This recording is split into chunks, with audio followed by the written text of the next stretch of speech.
Сәлеметсіздер ме? Каналға қош келдіңіздер. Бүгін біз сіздермен осы үлкен доллар гүлін қайтадан басқа ыдысқа отырғызатын боламыз, үлкендеу ыдысқа. Және де қандай топырақ дайындаймыз, сол туралы айтатын боламыз. Мен көптен бері осы доллар гүлімді отырғызғым келіп жүреді, бірақ сәті түспей жүрген. Енді бүгін мен сіздермен соның сәтін түсіріп, осы доллар гүлін еккім келіп отыр. Ыдысы кішірейді. Енді бұдан артық тұрса, ертең бұл ыдысын сындырып алуға тура келеді. Міне өзінің ыдысынан сәл-пәл тек бір елі ғана үлкендеу ыдыс алып тұрмын. Өзім қолда бар ыдыс, дүкенге шыға алмадым. Енді осы ыдысқа отырғызамыз. Бұл доллардың өзінің ыдысында отырғанына 3 жылдай болды. Ыдыстың астында дренаж осындай тесіктері бар. Астына дренаж ретінде 1 сантиметр ғана керамзит салдым. Енді гүлді ыдыстан алып көрейік. Бұл доллар гүлі өте жылыны жақсы көреді. Мен осы видеоларымда айтып жүремін. Көбінесе мен қыз келіншектер менен сұрап жатады: доллар гүліміз өспей жатыр, тамыры шіріп жатыр, дым тамыр қалмапты. 2 жыл болды, тек бір-ақ түйір өскін берді, одан артық өскін берген жоқ деп жатады. Негізі мен қарап отырсам, әлде өзім ілімін алғаннан кейін ба, бұл доллар гүлін өсіру маған ондай қатты қиынға соқпайды. Өте оңай бұл доллар гүлінің күтімі. Тек біз бұл доллар гүлінің топырағын дұрыс жасап, дұрыс ыдыс таңдап, уақытылы өзіне қажетті суын құйып, тыңайтқышын құйып тұрсақ, бұл доллар гүлі өте жақсы өсетін болады. Міне енді мен қорқып едім, ыдысынан шықпайды шығар деп, жақсы шықты. Тамырларының барлығы жақсы, ешқандай шіріген тамыр жоқ. Тек бет жағындағы тамырлары ғана кішкене шіріген болу керек. Оны алып тастаймыз. Негізі бұл доллар гүлі жылылықты жақсы көреді. Бұл сондай жылы жақта өскеннен кейін, бұл қай уақытта берсек те, біз бұған жылы су беріп тұруымыз керек. Мұздай салқын суды бұл ұнатпайды доллар гүлі. Енді доллар гүлінің күтіміне келетін болсақ, бұған тар ыдыс керек. Ыдысы тар болса, бұның тамырлары қысылып, неғұрлым жақсы үлкен болып өсетін болады. Сосын, ал егерде ыдысы үлкен болатын болса, ол кезде бұл тамыры үлкен тамыр жай алмай, сосын ұзақ отырады да. Үлкен ыдыста енді оның топырағы да көп болады ғой. Сосын ол топырағы кеуіп болмайды да, бұның тамыры ылғалда ұзақ тұрып қалып, содан шірейді. Негізі доллар гүлінің топырағы құрғақ болу керек. Топырағы құрғаған уақытта су құямыз, содан кейін барып, келесі су құйғанға дейін бұның топырағының барлығы әбден кебу керек, жақсылап. Ал кейбір адамдар айтып жатады: ой, 1 ай болды, 2 ай болды, су құйған жоқпын, өзіне өзі өсіп жатыр деп. Олай болмайды. 1 ай, 2 ай су құймау. Өткені 1 ай, 2 айда бұл доллардың картошкасы өзінің бойындағы барлық суды жапырақтарына береді де, өзінде ешқандай су қалмағаннан кейін ол солып, әжімденіп, ақыр аяғында картошкасы шіріп, сөйтіп гүліңіз өліп қалады, жапырағы сарғайып. Сондықтан да бұл гүлге уақытылы тек қарап отырасыз. Мысалға 2 жетіде кебе ма, әлде 1 жетіде кебе ма. Егерде топырағы өте жұмсақ, жеңіл болатын болса, онда бұл долларға қойған суыңыз ол 1 жетіде кебеді. Сол кезде қайттан су құйып қоюыңыз керек.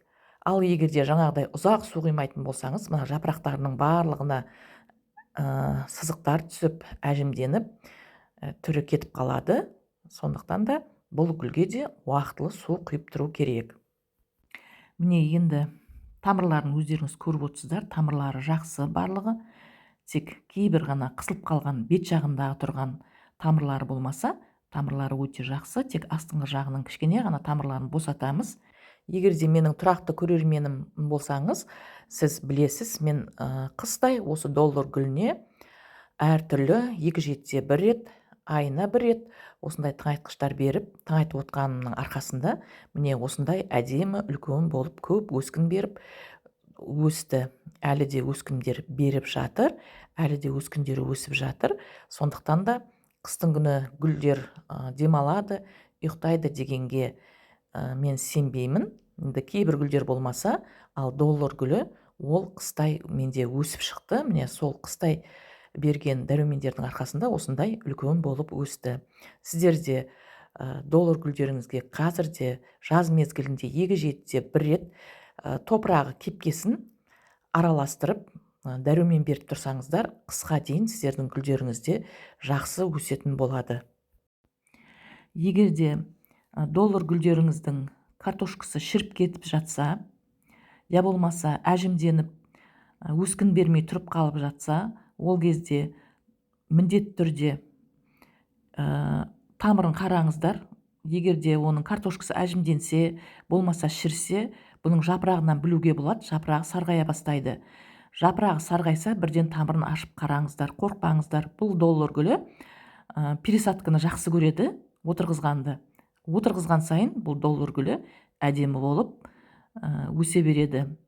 Енді бұл доллар гүлінің қандай болады, қандай топыраққа отырғызамыз, қазір соны мен сіздерге айтамын. Міне қарасаңыздар, өте өзіне ыңғайлы ыдыс табылды.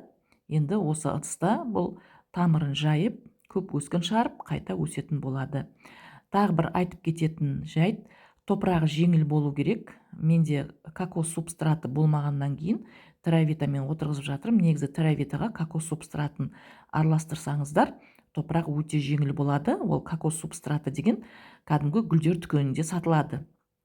Менің енді қазір қолымда ол жоқ болып тұр. Міне өздеріңіз көрсеңіздер, мен мынандай топырақ дайындадым. Биогумус шамалы, сосын мынандай осмокот бар. Ол жаңағы топыраққа араласқаннан кейін, су құйғаннан кейін өзі еріп гүлдердің тамырына витаминдерін беріп отырады. Ағаш көмірі ол міндетті түрде болу керек. Перлит, вермикулит, жаңа айттым биогумус деп, сосын ағаш діңінің қабықтарын салсақ, біздің топырағымыз өте жеңіл, жақсы топырақ болады. Бұл жаңағы ағаш көмірін не үшін саламыз дейтін болсақ, ол гүлдердің тамырының шіріп кетпеуіне залалсыздандырып отырады. Міне енді біздің осындай жеңіл топырағымызды жасап алдық.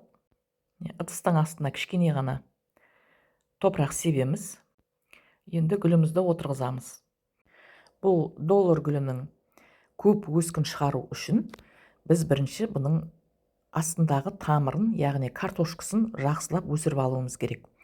Картошкасы өспей, бұл бізге ешқандай өскін бермейді. Сондықтан да біз ең бірінші бұл доллар гүлін өсірудегі білуіміз керек, ол картошкасын жақсылап өсіріп алуымыз керек.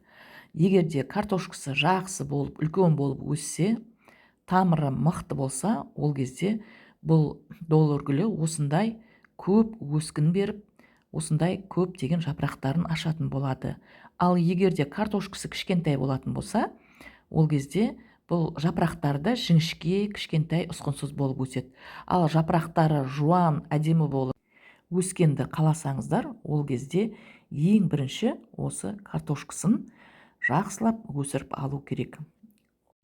Енді бұл гүлге біз 1 ай 2 айға дейін су бермейміз. Өйткені бұның бойында жаңағы топырақтың ішінде мен осы гүлдерге арналған тыңайтқыш салдым. Кәдімгі түйір сүк сияқты. Ол су құйғаннан кейін өзінің қызметін арман қарай жасай береді. Енді арман қарай тек біз бұл доллар гүліне 3-4 күнге дейін су бермейміз. Өйткені бұның топырағы жаңа өздеріңіз көрдіңіздер, әлі ылғал болып тұрғандықтан бұған 3-4 күнге дейін су бермей, тек біз жапырағы арқылы тыңайтып отырамыз. Тыңайтқыштарды өзінің мөлшерімен араластырып, осы жапырақтарына су бүрку арқылы тыңайтамыз. Міне енді біз гүлімізді егіп болдық. Енді мынау еккеннен кейін үлкен бір жуан жаңадан өсіп жатқан өскін, ол кішкентай шалқайыңқырап қалды. Оны енді қашан қатайып, өз-өзіне келем дегенше осылай кішкене байлап қоя тұрамыз. Міне гүліміз жақсы орнықты. Сіздер де гүлдеріңізді қорықпай осылай егіңіздер. Бір гүл өсірсеңіз де әдемі қылып өсіруге тырысыңыздар. Доллар гүліне неғұрлым тыңайтқыш берсеңіздер, бұл сіздерге рахметін айтып, көп өскін беріп, осылай өсетін болады.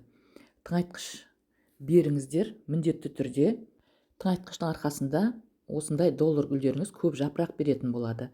Кейбіреулер айтып жатады, бұл доллар гүлі өте жай өседі деп. Міне 3 жылда менің доллар гүлім осындай үлкен болып өсті. Сіздерге де осы доллар гүлін өсіруде сәттілік тілеймін.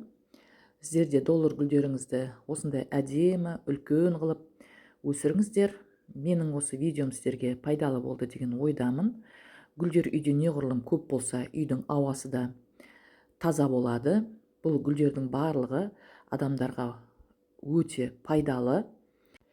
Егер де гүлдеріңізді жақсы көріп өсіретін болсаңыздар, гүлдеріңіз де сіздерді жақсы көріп, осылай әдемі болып өсетін болады. Сіздермен болған бақыт, сау саламатта болыңыздар.